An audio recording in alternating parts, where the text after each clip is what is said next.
Hi friends, PYQs के session में आपका स्वागत है। इससे पहले की वीडियो में हमने क्वेश्चन नंबर 40 को सॉल्व किए थे।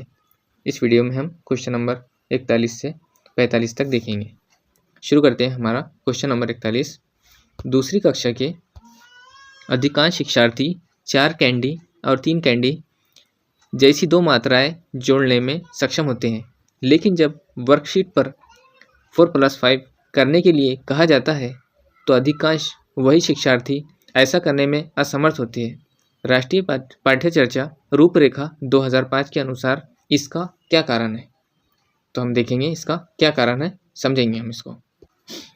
एनसीएफ 2005 के अनुसार प्राथमिक कक्षाओं के बच्चे ठोस अनुभव यानी कॉन्क्रीट एक्सपीरियंस से बेहतर सीखते हैं, जैसे सीधे प्लस माइनस जैसे प्रतीकों पर जाना उनके लिए कठिन होता है। पहले वास्तविक जीवन के उदाहरण, वस्तुएं, गतिविधियां ज़रूरी होती है। इसलिए एनसीएफ 2005 कहता है कि कॉन्क्रीट से एब्स्ट्रैक्ट की ओर सीखना चाहिए।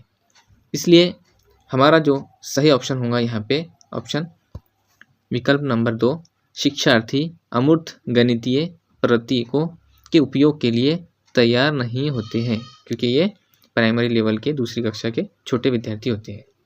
हमारा क्वेश्चन नंबर 42 देखेंगे हम। तीसरी कक्षा के एक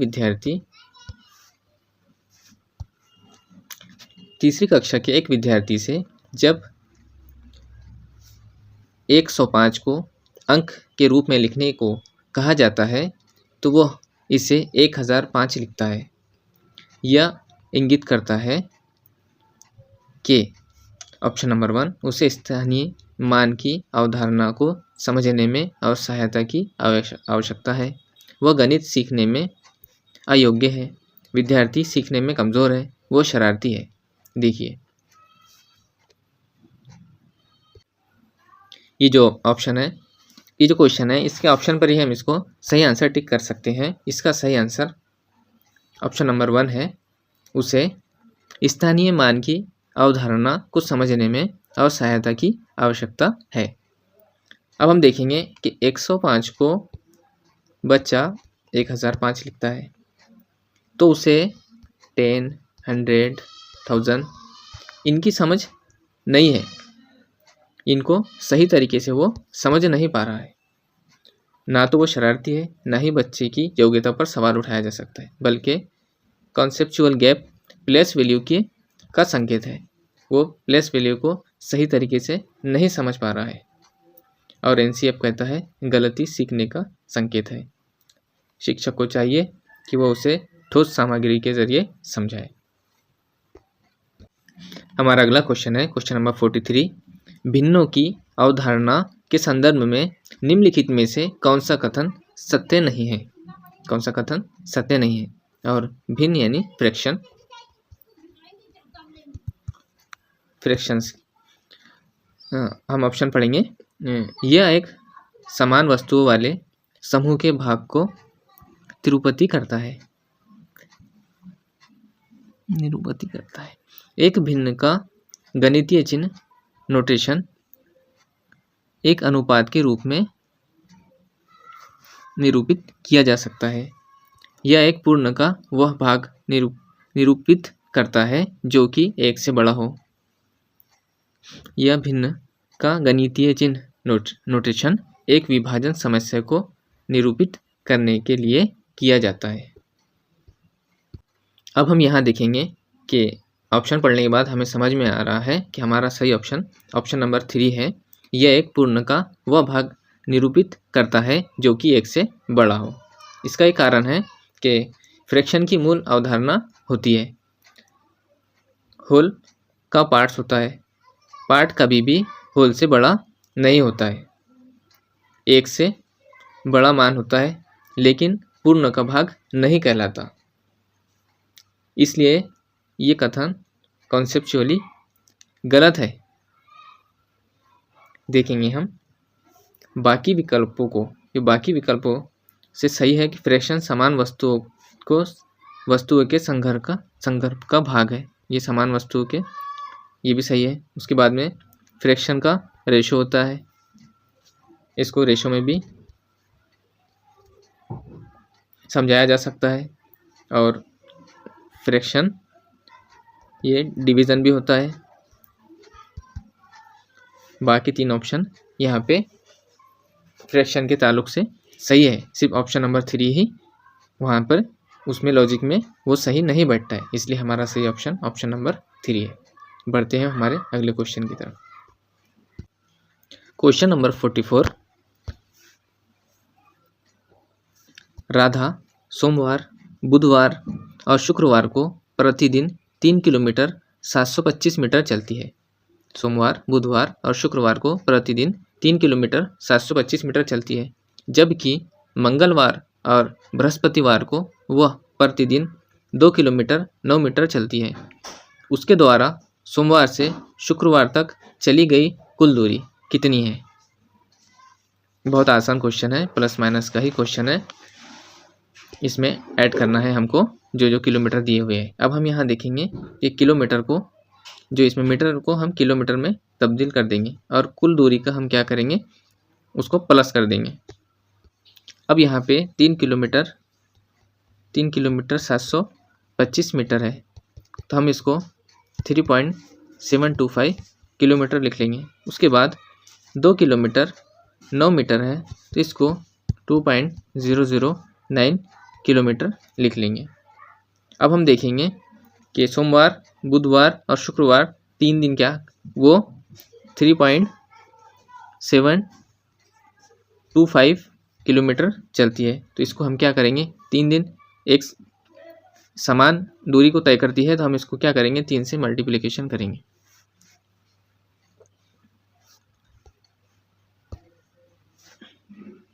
3.725 multiplication by 3 is equal to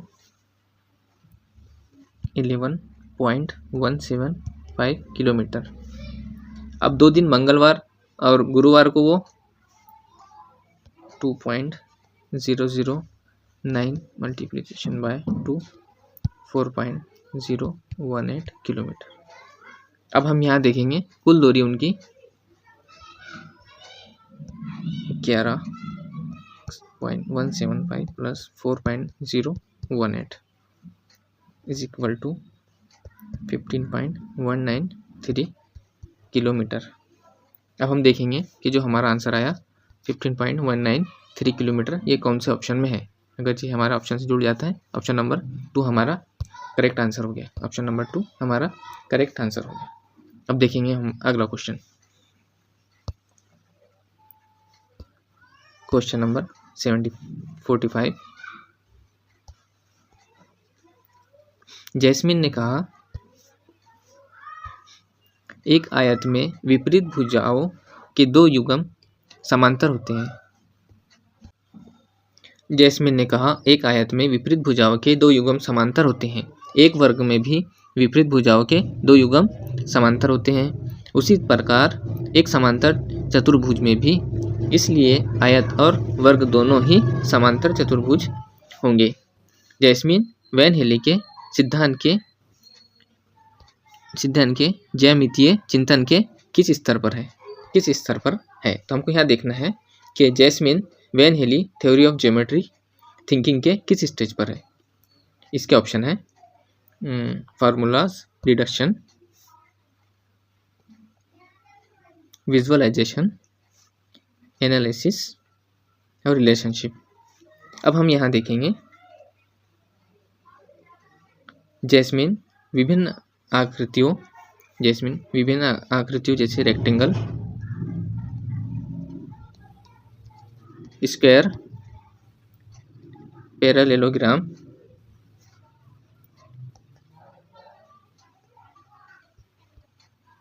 के गुणों की तुलना कर रही है और इफ देन रीजनिंग कर रही है, क्लासिफिकेशन यानी वर्गीकरण कर रही है। यह ना तो केवल पहचान विजुअलाइजेशन है, ना ही सिर्फ गुण गिनना है और ना ही औपचारिक प्रूफ फॉर्मल डिडक्शन है, बल्कि गुणों के आपसी संबंध से निष्कर्ष निकालना है। यह वैन हेली लेवल के रिलेशनशिप इंफॉर्मेशन डिडक्शन के में होता है। इसलिए इसका सही ऑप्शन ऑप्शन नंबर 4 संबंधों की समझ यानी रिलेशनशिप है। तो इस वीडियो में हमने 5 क्वेश्चन PYQs के दिसंबर 2024 सीटेट के सेट एस से देखे और उनको समझे भी है और उनको सॉल्व भी किए हैं। अगर आप सेशन को पहली मर्तबा देख रहे हैं तो इसको लाइक ज़रूर कीजिए और चैनल को सब्सक्राइब कीजिए, और जो लोग भी सीटेट की प्रिपरेशन कर रहे हैं उन तक इस वीडियो को ज़रूर शेयर कीजिए। मिलते हैं अगले वीडियो में।